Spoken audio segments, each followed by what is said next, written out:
the Greater Horseshoe Bat. Would you usually be asleep during the afternoon? Oh yes, it's only really just after sunset, when it's beginning to get a bit dark, I like to go out then. You hang upside down and that's how you live, but have you ever tried standing on your feet?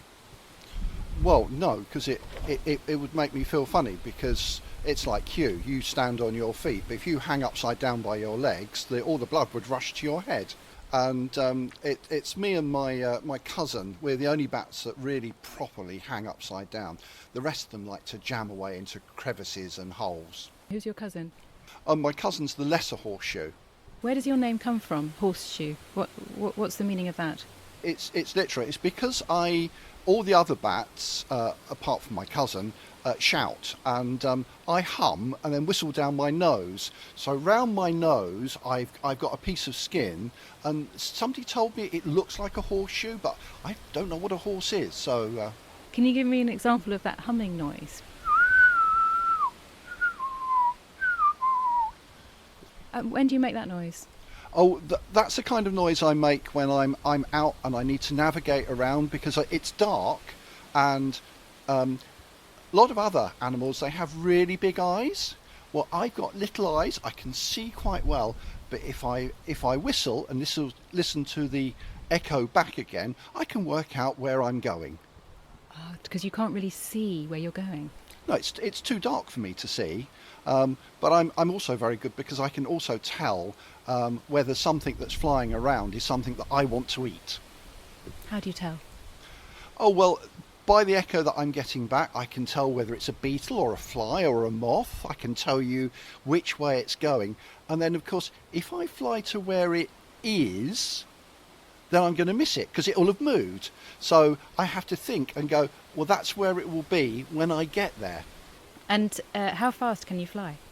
20, 25 kilometres an hour. But you do hibernate, don't you? Where do you like to hibernate?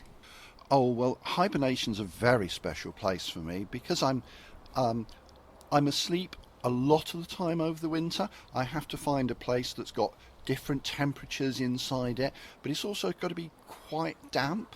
Because I'm asleep and I'm not drinking, I'll lose a lot of water.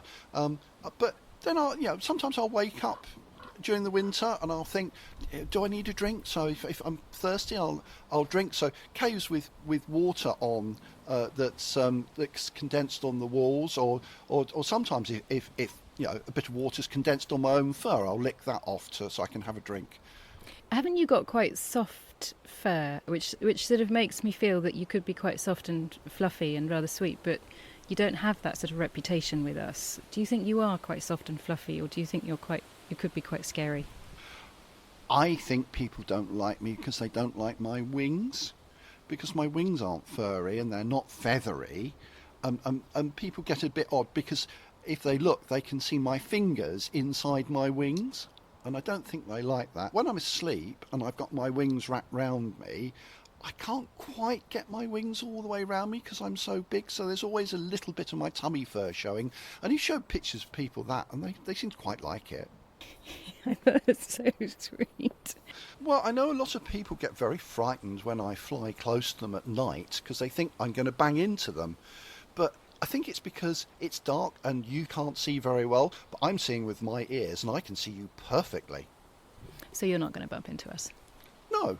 The only thing I might do is, because you're nice and warm, some of the insects get attracted to you. So I might come a bit close because there's something for me to eat in an insect.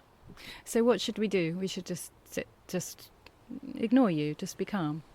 Just carry on doing what you're doing. I can avoid you very easily because I'm a very agile flyer.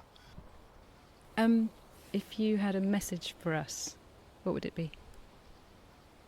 A bat is a bit like some of the birds. So people count some of the birds and they say, well, if the birds are doing really well, then the environment is doing really well.